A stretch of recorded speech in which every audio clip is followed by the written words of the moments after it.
Sehat semua teman-teman. Mohon maaf yang WA yang apa memang belum saya jawab karena biar terjadi keadilan kita lakukan konpres. Nanti kalau satu saya jawab keluar duluan kan, waduh ini terjadi penganaktirian.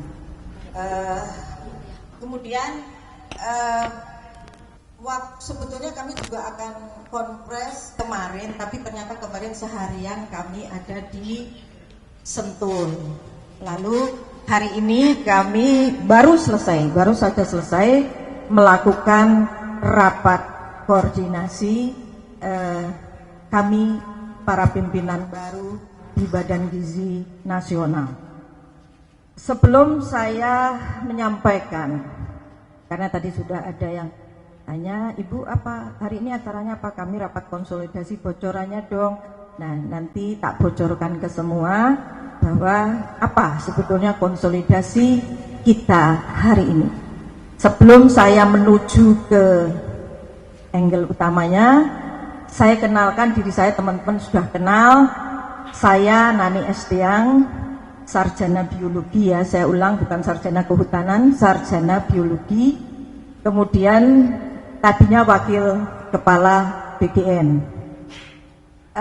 Sebelah saya Ibu, ini namanya panjang Bu Arum nih, Ibu Agustina Arumsari AKMH. Beliau sudah 34 tahun di bidang pengawasan dan audit. Sebelumnya beliau merupakan wakil dari kepala BPKP. Dengan tugas dari Pak Presiden sesuai dengan keahlian beliau akan mengawasi dengan super ketat tata kelola dan keuangan negara yang di BGN. Ya, kemudian di sebelah saya Bapak Majen TNI Trenggono SIMAP. Sebelum ditanyakan mengapa TNI aktif, saya tanyakan sudah diajukan proses pengunduran diri dan mungkin dalam waktu dekat beliau sudah pensiun, tapi proses pengunduran dirinya sudah dilakukan berlangsung sejak kemarin ya.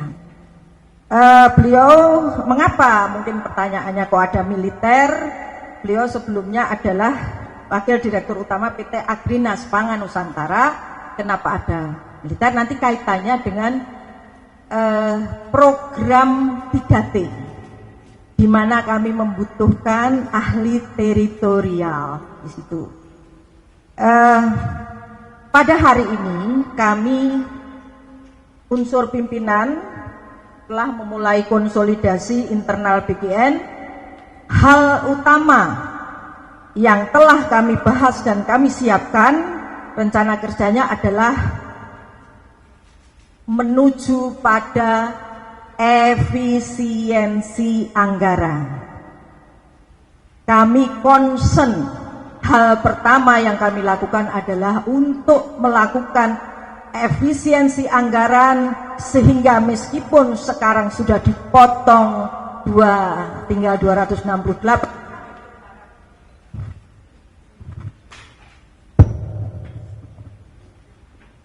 kami berharap masih bisa menurunkan lagi, namun tidak mengurangi sasaran. Jadi kami akan terus melakukan efisiensi anggaran di berbagai bidang. Dalam rangka efisiensi anggaran, maka hal yang kami lakukan adalah pertama, refocusing penerima manfaat. 2. Moratorium dapur titik-titik baru. 3. Pembenahan dapur-dapur yang telah berdiri dan telah beroperasi agar sesuai dengan standar untuk menghasilkan makanan yang berkualitas, termasuk perbaikan dan pelatihan SDM. Artinya bila dapur itu tidak sesuai, tentu kami akan lakukan suspend. 4. merealisasikan program MBG untuk daerah 3T tertinggal, terdepan dan terluar dengan beberapa alternatif skema pelaksanaan agar tidak membebani APBN. Nah, itulah yang sore hari ini kami konsolidasikan, jadi kami fokus kepada efisiensi anggaran. Demikian dari kami, dan insya Allah kita akan bertahap bicaranya. Kita akan adakan jumpa pers sesering mungkin, mungkin minggu depan juga kita akan jumpa pers lagi tentang tema-tema yang lain. Tapi sore hari ini kita bicara pada efisiensi anggaran. Terima kasih. Baik, terima kasih Ibu Nani. Beresin dulu ini. Misalnya di satu kecamatan ini cukup kok 6 saja. Sudah, ya 6 saja. Jadi moratorium. Nah, lalu apakah nanti dibuka? Kalau kemudian setelah kita lihat kurang, baru kita buka lagi pendaftarannya. Jadi kami beresi dulu, Mas, beresi dulu. Karena apa?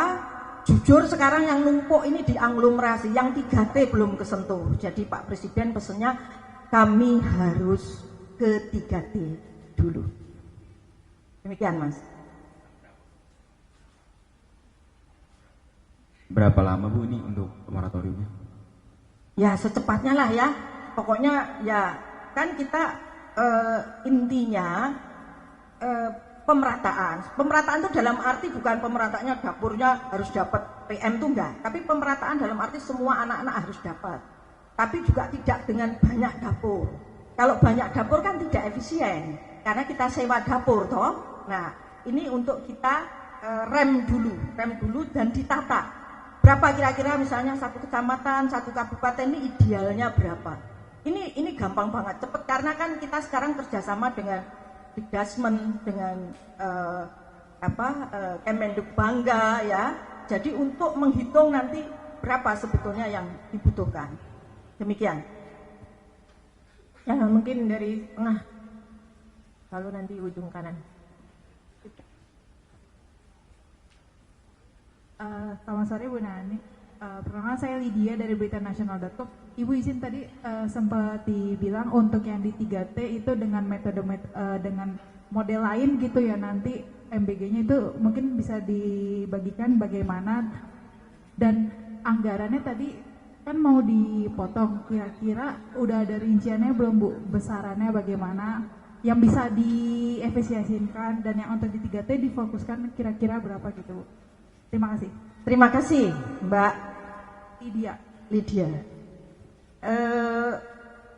Kita kan hari pertama urung ngitung-ngitung angka Mbak. Kita ngitung-ngitung angka, tapi intinya dulu kan formalisinya menggunakan dibangun dengan pakai seluruhnya anggaran negara. Yang sekarang itu kita coba ada alternatif lain. Misalnya ada CSR BUMN, ada hibah dari negara lain, itu banyak loh hibah-hibah ini. Bahkan sekarang sudah ada juga beberapa yayasan yang menerima hibah untuk membangun dapur ya. Kemudian ada juga misalnya kalau ada pengusaha dia berinvestasi di tempat yang terpencil, kemudian ada sekolah, ada lain-lain, mereka juga punya CSR kan. Nah itu untuk bisa membangun. Jadi ada beberapa alternatif. Intinya untuk mengurangi beban anggaran APBN yang dulu kan full 100% mau dibiayai oleh APBN. Nah, dan kita juga ininya tidak harus membangun dapur baru, itu prinsipnya. Kita bisa menggunakan dapur-dapur misalnya kantin sekolah. Karena 3T ini cuman ada yang 200, ada 81, ada 47 orang di wilayah-wilayah itu. Jadi nggak mungkin kita membangun dapur-dapur baru. Jadi yang sudah ada existing, nggak tahu dapurnya siapa, mungkin ada dapur umum atau apa. Intinya tidak harus membangun dapur baru. Oke, terima kasih. Ya, satu lagi dari ya. sisi kanan, silakan. Selamat sore, ibu-ibu dan bapak. Andi, Pak, Bu dari Kata Data. Ada ada pertanyaan. Yang pertama buat Bu Arum mungkin ya, kan ini salah satu alasan Ya. Moratorium tadi udah tak jawab, masa dijawab lagi.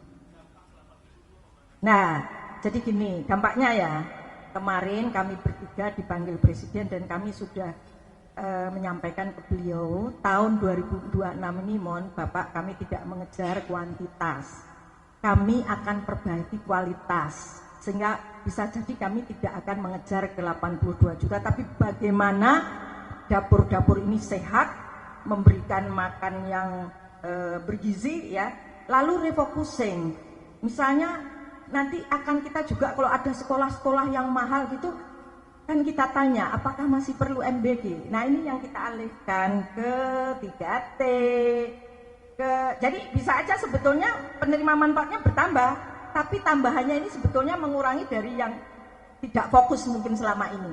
Nah sekarang kita fokuskan, kan sekarang kan semua sekolah dikasih, nah sekarang kita fokuskan adalah ke 3T dan terutama untuk 3B. Boleh sekedar untuk gambaran 3B. Jadi setelah kita diskusi dengan para pakar, kami ini selalu diskusi dengan para pakar untuk mengambil kebijakan. Kami kumpulkan dengan para profesor di bidang anak, dokter anak, lalu ahli gizi, bahwa mereka itu mengatakan bahwa intervensi gizi itu paling bagus adalah saat mulai kandungan bulan pertama sampai usia 9 tahun atau sampai SD. Nah kita yang kejar ke sana. Makanya kemarin kita kan sampai mengeluarkan ancaman SPPG harus ada 3B, Bumil, Busui, Balita. Kalau enggak kita suspend. Alhamdulillah hasilnya bagus, 2 minggu tuh. Kan ini ada 22 juta 3B. Nah itulah kira-kira ya, pokoknya fokus Mas. Biar anggarannya juga fokus ya kan ke sana tercapai. Nah, itu. Terus apalagi tadi Bu Arumsari ya. Baik, terima kasih. Tadi sudah dikenalkan Bu Kepala ya bahwa background saya adalah dari BPKP. Saya auditor 34 tahun. Jadi kami ini kalau namanya auditor pasti ekspertisnya adalah di bidang tata kelola dan pengendalian internal. Jadi itu satu paket Mas sebenarnya ya. Nah kalau inovasi konkretnya apa gitu ya, itu mungkin realnya mungkin saya belum begitu detail lah ya. Tapi yang saya sudah sepintas tahu ya, kan memang adalah portal MBK lah, Dialur, sistem-sistem yang ada di sini, SIPGN dan sebagainya. Hari ini saya sepintas sudah melihat belum terintegrasi, kemudian validasi, proses validasinya itu sepertinya belum ada. Jadi hal-hal itu yang nanti akan menjadi concern saya, karena kalau kita bicara tata kelola tapi kita tidak membuat sebuah sistem, tidak kita masukkan maksudnya ya, tidak kita masukkan ke dalam sistem, maka akan tergantung orang toh. Nah kami akan mencoba nanti bahwa kebijakan strategis yang sudah disampaikan oleh Pak Presiden dalam hal ini memberikan prioritas pada tadi daerah 3T misalnya, nanti kita akan ambil datanya dan sebagainya. Dan itu saya sudah bicara juga kemarin kebetulan ketemu, kita kolaborasi dengan kementerian-kementerian lain, karena sebenarnya kementerian lain bisa jadi sudah punya data ya. Misalnya ya yang jelas yang sekarang sudah dipakai juga nih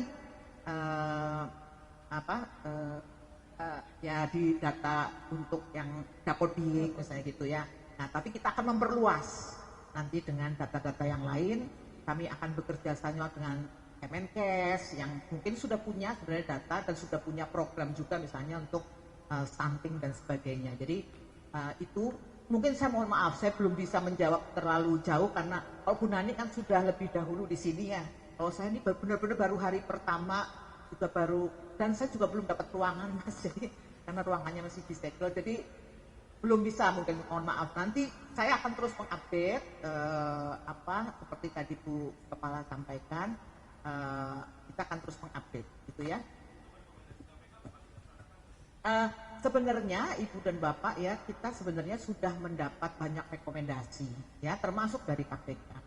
Maka pasti nanti akan kita sesuaikan dengan kondisi-kondisi. Ada dari KPK, mungkin ada beberapa pihak juga yang sudah memberikan rekomendasi.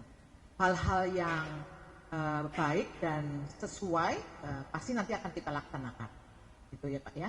Jadi yang jelas tugas saya adalah nanti tata kelola yang akan dibangun harus disistemkan, gitu, supaya tidak tergantung pada orang, toh, tapi harus disistemkan. Mulai dari data, tata kelola data, sistem informasinya juga, kemudian tata kelola yang lainnya. Itu mungkin yang jawaban saya. Mohon maaf kalau belum bisa memuaskan, ini baru hari pertama Mas.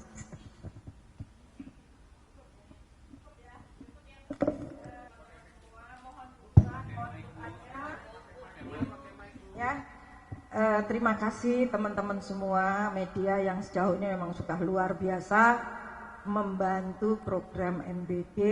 Mohon doanya, mohon dukungannya, dan mohon dikoreksi kalau kami salah. Kami butuh banyak masukan, dan dengan Mbak Ida tadi sudah kita instruksikan seminggu sekali, insya Allah kita bisa bertatap muka setiap minggu atau maksimal 2 minggu sekali lah. Soalnya saya juga masih sidang ya. Oke, baik. Terima kasih untuk teman-teman semua. Wassalamualaikum warahmatullahi wabarakatuh. Waalaikumsalam warahmatullahi wabarakatuh. Terima kasih. Ini nggak ada doorstop ya teman-teman. Nanti kita share